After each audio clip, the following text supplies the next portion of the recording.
In a recent review, I looked at this new AR pistol from Palmetto State Armory with its 10.5-inch barrel.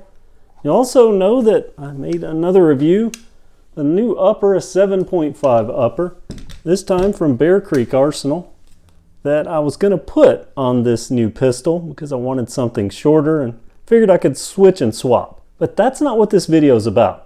I decided I would make this an entirely new pistol. I have a Bear Creek Arsenal lower to go with it, and I figured, Bear Creek Arsenal lower and upper, that'll all be cool. But I did need a parts kit for it, so I went back to Palmetto State Armory, and I purchased this, and that's what we're going to be talking about today. This is a new lower build kit, the MOE Enhanced Polished Trigger version with an SD PDW brace. So let's take a look and see what's inside. I'm also going to compare this new build kit with an old one that I have. I have quite a few of these from, I don't know, maybe 3 or 4 years ago, and you can see they've changed the boxing considerably. Not only is it smaller, but now it's tan and logo's offset. Actually more efficient and cooler looking. Let's see what's inside this, and I'll switch back to the other one. We'll take a look at anything else that has changed, assuming I can even get into this. Wake the iron, that's on the gun box that I received on my new gun. Here is the buffer tube. Looks like standard castle nut. I'm assuming that's going to be changed because of this PDW kit, which I hope they included everything for. And here is the new lower parts kit packaging. Everything that I should need in there. Now, this has changed. If you order a lower parts kit, well, let me show you the old way it used to come. Still kind of the same, but just not as fancy. See, just printed there on the bag. Now the whole bag, it's printed, looks a lot better. But also, if you order a lower parts kit on its own, sometimes you get them like this. Sometimes you get it like this in a little box. But in this kit, we get it in this pack. Here is the MOE pistol grip. I look forward to having that on the gun. And here is the PDW brace. I'll get this off to the side. Now, I know everything now is all the rage for the SBA-3 and SBA-4, and I have the SBA-3 on that other gun, but for some reason this has always caught my attention. Because I've always been curious about this particular brace. It's something I've had my eye on now for well over a year, and I know there are newer versions of it, as I've already mentioned, like the SBA-3 that I have on that new pistol, but I wanted to see how this would work in a build. And we're gonna find out because, as I've already shown, I have the lower, I have the new upper, so we're gonna put all this together and make a new pistol. Let's open the actual lower parts pack for this enhanced polished trigger kit and see what all is in here. So I assume if you're watching this video, you're wondering what you're going to get in these newer build kits. Something else in there. Put that off to the side. So there's our takedown pins, our safety, the trigger guard. And you can see this has the Magpul trigger guard to go with that MOE pistol grip. There's our bolt release, and here is the enhanced polished trigger. Little green spring there. Yeah, I really am a fan of these enhanced polished triggers, and I think I incorrectly said I had an enhanced polished trigger on my favorite AR build when it was actually a fail 0 trigger and hammer. But there is the buffer pin, and of course the mag release button. So that's the entire kit. This set me back, I think it was $279.99, shipping and all about $310, something like that.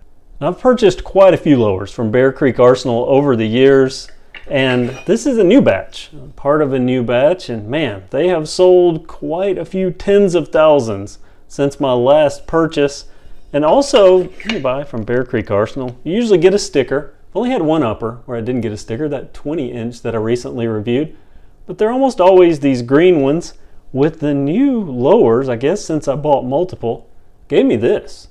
This is their color sticker. They call this the USA, the American flag stuff in the background there. You can purchase them both on their website. I think it's 50 cents for these and $1 for these, so I thought it was cool. Bought a few lowers and I got the color sticker. Very nice touch. Thanks, Bear Creek Arsenal.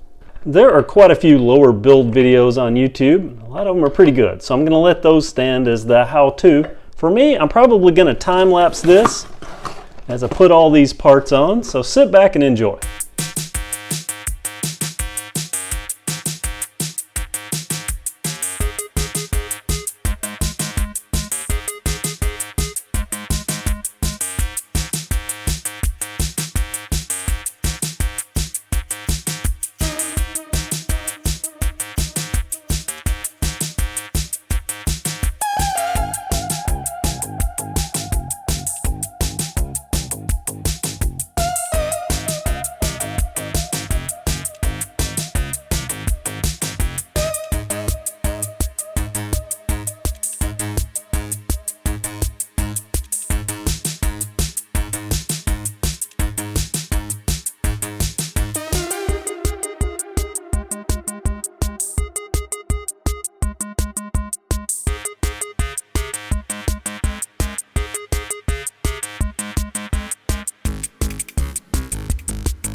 And done, and look at that. Now this is an AR pistol, and more what I envision when I think AR pistol. Something like this, very compact, very small, and visually, I'll try not to get into the whole tactical thing, but this is a look I like. And components, the Bear Creek Arsenal upper with the Bear Creek Arsenal lower. Love things that match, and my enhanced polished trigger from Palmetto State Armory to go with that trigger group. And a little bit of eye candy here with the MOE grip. I like A2 grips just fine, but I think this looks well, plus with the trigger guard, really started liking those. The PDW brace, very happy with this so far. Now, let me say it is a little heavier because it has these metal rails than the SBA-3 and SBA-4, and I understand why those two are an evolution of this. Because again, the weight, the function, this gets a little awkward if you're used to an M4 or a regular carbine stock, the collapsible stock. And people complain about the width here. I actually like that. Adds a little more heft to the back of this brace. I guess call this the clamp. So I'm thinking that might be more beneficial with the more material here when it's clamped around the arm while shooting. The downside to this though, and why I understand the SBA-3 and SBA-4, aside from being more regular carbine functional, is look at this. With it collapsed, I can't get to my takedown pins, so I have to open it up in order to do that. Installing it, I watched I think 3 videos of people installing this brace, and as you saw in my time lapse, or may have saw in my time lapse, when I installed it I left this rail on. I had it opened up all the way, and by the way, that's how far it opens up. And I installed like everyone did in the videos, just leaving all this together and sliding it in, which was easy until I got to the part tightening down this castle nut. And I have an armorer's wrench and probably 3 or 4 castle nut wrenches somewhere. I have no idea where I put them because recently I've been using this. This is the Bravo Company KMR barrel nut tool, but it also works on castle nuts until you have rails, and then it doesn't fit. The rails get in the way of tightening it down. So I started thinking about it and looking at the bottom here and how these squeeze together. You can actually remove this rail by squeezing these together. Let me do this off camera.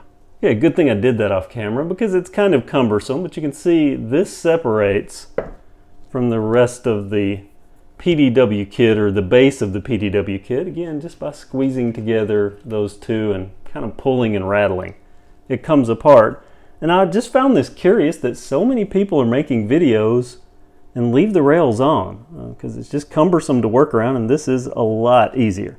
And that's it. My new Bear Creek Arsenal pistol. I guess I can call it a Bear Creek pistol because BCA upper and a BCA lower. Now all it needs is a sight of some kind, and that's what this Sig Sauer Romeo is going to be for. I'm going to install that and then take it out to the range and see how that does.